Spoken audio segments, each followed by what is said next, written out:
With a series as old as Dragon Ball, it is inevitable for characters to grow and for concepts that were previously introduced to be expanded upon. Just imagine if after over 3 decades Goku still had his monkey tail, and we still had no idea where it came from or why he had it. Though most people would argue that Goku as a character hasn't grown at all since the original Dragon Ball. There are a few ways in which old concepts first established in Dragon Ball Z were expanded upon in Dragon Ball Super. The prime example of this being the original Super Saiyan transformation and how it's changed over the years.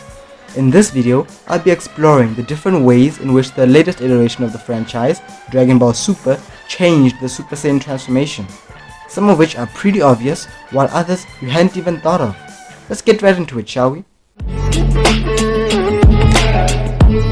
The first thing that Dragon Ball Super changed about the Super Saiyan transformation unveils itself in the DBZ movie Battle of Gods and the Dragon Ball Super saga that adapted it.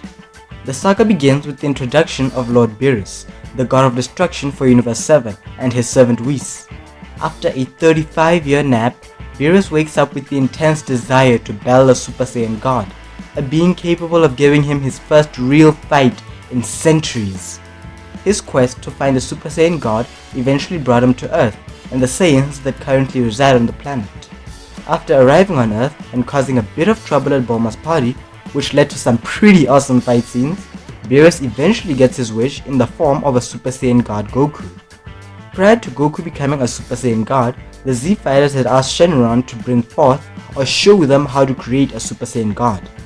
As prior to the moment in which Shenron tells the Z Fighters the legend of the Super Saiyan god, this mythical and powerful form had never been before mentioned. Up to that point, we'd only had 2 Saiyan transformations being mentioned as part of Saiyan folklore. The Super Saiyan transformation that Goku first turned into on planet Namek, and the legendary Super Saiyan transformation utilized by both Broly and the 6th Universe's Kale. The idea of a Super Saiyan god came out of nowhere, and it completely changed what we had previously known about Saiyan transformations. The next thing that Dragon Ball Super changed about the Super Saiyan transformation isn't as much something that came out of nowhere, but rather an expansion of an idea previously introduced in Dragon Ball Z. Dragon Ball Z first introduced Super Saiyan as a transformation fueled by pure rage. This also rings true for a transformation like Super Saiyan 2, considering the first time we ever saw Super Saiyan 2 was when Gohan totally lost it during the Cell games and used the transformation's power to defeat Perfect Cell.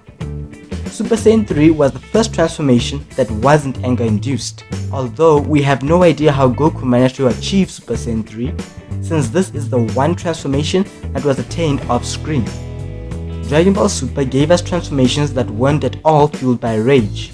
Well, that excludes Future Trunks Rage Mode that we got during the Zamasu saga. Except for that one transformation, literally every other Saiyan transformation that debuted on Dragon Ball Super was a result of hard work and training, or pushing your body past its usual limits, instead of being born out of anger. Therefore, this shift can also be noted as one of the things that Dragon Ball Super changed about the Super Saiyan transformation. Going back to Bulma's party, we have another example of Dragon Ball Super completely changing the Super Saiyan transformation with the concept of godly ki or divine energy. One thing that all of the Z Fighters noticed about Lord Beerus is, well, that they couldn't touch him and that they can't sense his energy. Unlike most things in Dragon Ball, we actually got an explanation for this. Apparently, mortal beings can't even comprehend the power of a divine being, and therefore they can't sense their energy. If it not for Beerus actually being in front of them, the Z Fighters wouldn't have even noticed the God of Destruction's presence.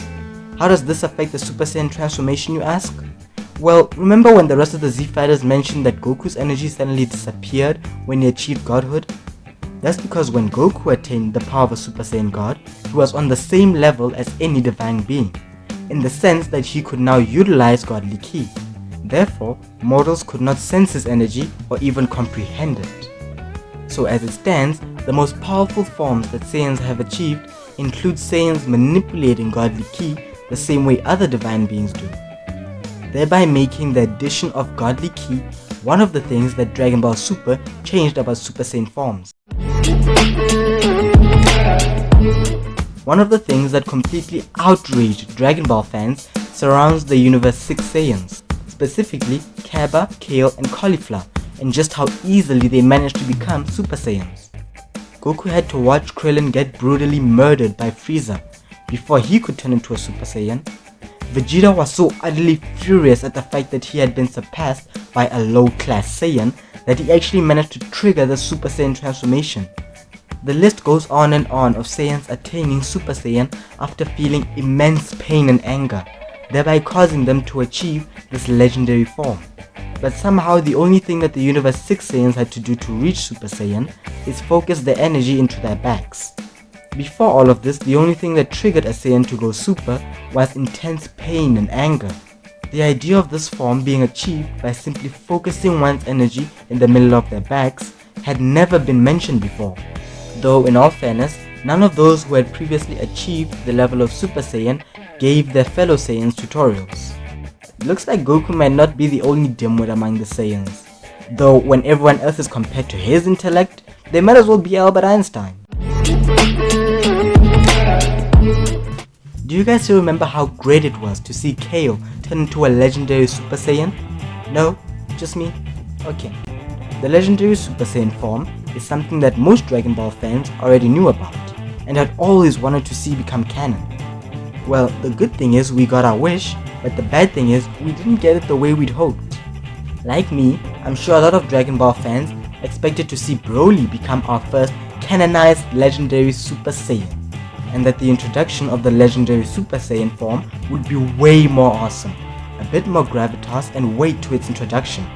But unfortunately, that's not what we got. Instead, we got it during a filler episode that showed the moments leading up to the Tournament of Power. All the way in Universe 6, Cabba is attempting to teach Cauliflower and Kale how to go Super Saiyan by making use of the technique I mentioned in the previous entry of this video. After a few struggles and getting totally infuriated by the fact that Cauliflower was hanging out with Cabba, Kale unlocks her legendary Super Saiyan form the old-fashioned way. Tears, anger, and a whole lot of screaming. The canonization of the legendary Super Saiyan form stands as one of the things that Dragon Ball Super changed about the Super Saiyan transformation. I just love going back to Bulma's party, don't I? Well, in all fairness, it did bring upon a lot of changes to the franchise, and that includes some major changes to the Super Saiyan form. For this next entry, we have to look back to the moment Goku first achieved Super Saiyan, and the moment he first achieved Super Saiyan God. Let's play a game of Spot the Difference, shall we? I'll give you 10 seconds.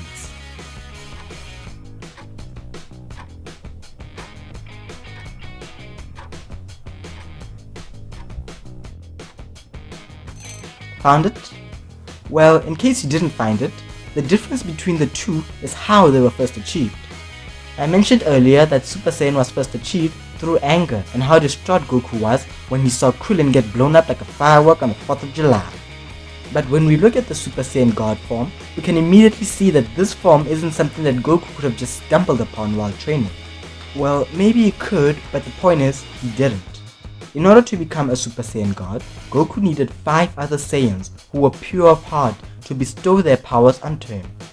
This is the only instance in which a Saiyan didn't achieve a new level of Super Saiyan by themselves, seeing as he couldn't have done it without the help of his family, friends, and his favorite frenemy, thereby making the Super Saiyan God ceremony yet another thing that Dragon Ball Super changed about the Super Saiyan transformation. Do you guys still remember Goku Black? What am I saying? Of course you do. It was the first time we ever saw Goku as a villain. Although, to be fair, it wasn't Goku but rather the 10th Universe's Supreme Khan training Zamasu who took over Goku's body in another timeline but still went to future Trunks' timeline to wreak havoc instead of staying in his own for some reason. Yeah, the Zamasu saga is pretty weird. But for those who need a refresher, I'll explain. Just let me go get my blackboard. So basically what happened is that there are 2 distinct timelines that we know of, that is. The timeline where the Z Fighters managed to defeat the androids and destroy Cell, and future Trunks timeline. Now the first Zamasu comes from a bit farther in the future, from when Beerus won against his brother Champa in the Universe 6 tournament saga. see, this Zamasu watched a video of Goku's fight against Hit on GodTube. Yeah, you heard it right folks, GodTube, one of YouTube's greatest enemies. After watching this and later getting beaten and humiliated by Goku in a short match, Zamasu begins to enact Project Zero Mortals, which is to bring about the extinction of all mortals. A pretty obvious plan if I ever heard one. After ending the long life of his mentor Gowasu, Zamasu collects the Super Dragon Balls and wishes to switch bodies with Goku. Mind you, this isn't the Goku we know, but rather the Goku from slightly farther in the future. Not long after stealing Goku's body and using it to kill Goku and his family, Zamasu proceeded to take his old master's time ring, which allowed him to travel through time, and use it to go to Future Trunks' timeline and recruit the Zamasu of that timeline to help him enact Project Zero Mortals. You still keeping up with me? After recruiting that Zamasu, they collected the Super Dragon Balls again, but this time to wish for the other Zamasu to get an immortal body, after which they destroy the Super Dragon Balls. Okay then, now that we've got that long and convoluted story out of the way, let's get back to business. How all of this affects the Super Saiyan transformation. Well, during a fight in Future Trunks' timeline, Zamasu, or rather Zamasu in Goku's body, reveals that he's unlocked a new level of Super Saiyan, Super Saiyan Rose. This was a major bombshell dropped on fans and the Z Fighters. We still have no idea how Super Saiyan Rose works. Is it just Zamasu channeling his divine power through Goku's Super Saiyan Blue form, or is it something else entirely? Tell me what you think in the comment section below, and don't forget to hit that subscribe button on your way there. The addition of Super Saiyan Rose to the already long list of Super Saiyan transformations stands as one of the things that Dragon Ball Super changed about the Super Saiyan form.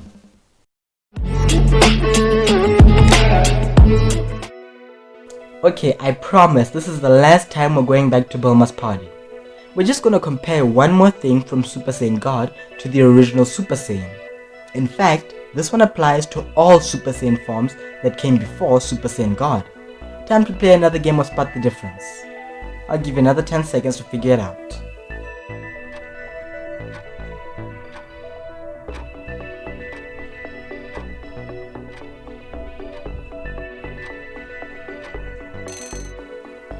You got it? Well, in case you didn't, the answer is everything. From the hair color to the hairstyle, how young it makes Goku look, and everything in between. Super Saiyan God completely transformed how Super Saiyans look. No more gold hair, their hairstyle doesn't change, and they look way younger than they usually do.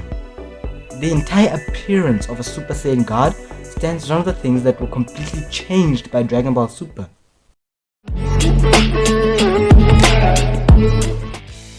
Aren't you glad we got Bulma's party out of the way?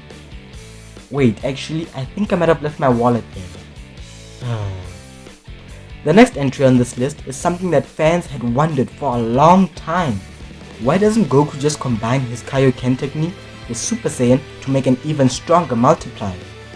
Well, fans got their wish and then some with Dragon Ball Super. During his match with Universe 6's Hit, Goku unveils a new form he's been trying to get right for a while, combining his Super Saiyan Blue form with Kaioken. This combination of Goku's strongest form and arguably his most useful technique made for an absolutely savage combo. But would you believe me if I told you that this wasn't the first time that Goku made what I like to call a Super Saiyan hybrid? Well, to explain, a Super Saiyan hybrid is when a Saiyan combines two things that exponentially boost their power to make an even stronger form. Both Goku and Vegeta have been using Super Saiyan hybrid forms ever since the Dragon Ball Z movie Resurrection F and the Dragon Ball Super saga that adapted it. Do you remember when Goku first explained Super Saiyan Blue to Frieza? He said that Super Saiyan Blue was the Super Saiyan form of Super Saiyan God. At first, this doesn't seem like much until you start to point out the similarities between Super Saiyan and Super Saiyan Blue. Goku's hair went back to standing upright for starters, and really, just look at it. It basically looks like Super Saiyan with blue hair dye.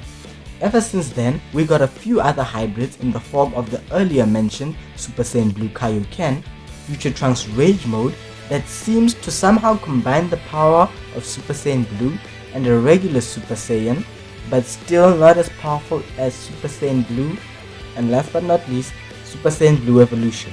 Because if Super Saiyan Blue is the Super Saiyan form of Super Saiyan God, then it can also be said that Super Saiyan Blue evolution is the Super Saiyan 2 form of Super Saiyan God. Okay, now that we're done with that tongue-twisting entry, off to the next entry on this list. This next entry is pretty obvious, but still something worth noting. Just imagine how angry people would be if I didn't include Ultra Instinct on this list. Ultra Instinct definitely counts as a form that changed everything. For one, this is a form that Saiyans can reach, but isn't exclusive to the Saiyans. Anybody can reach it, but whether or not they ever will is another matter. See, to unlock Ultra Instinct, your body needs to move on its own, without any thoughts to slow it down. This is why someone like Goku can reach it, but someone like Vegeta can't. When Goku's fighting, or just doing anything in general, there's not much happening up there, so it's pretty easy for him to clear his mind. Whereas someone like Vegeta is constantly analyzing his opponent to come up with battle strategies. So Ultra Instinct definitely counts as something that Dragon Ball Super changed about Super Saiyan transformations. Well, I knew Dragon Ball had changed, but I never realized just how much. Makes me feel kinda old. So what do you guys say? Do you agree with my list? Is there something else that I might have missed and should have added? Tell me what you think in the comment section below, and don't forget to subscribe to Zeezypher for more Dragon Ball videos. This has been Dragon Ball Zypher, and I'll catch you guys in the next video.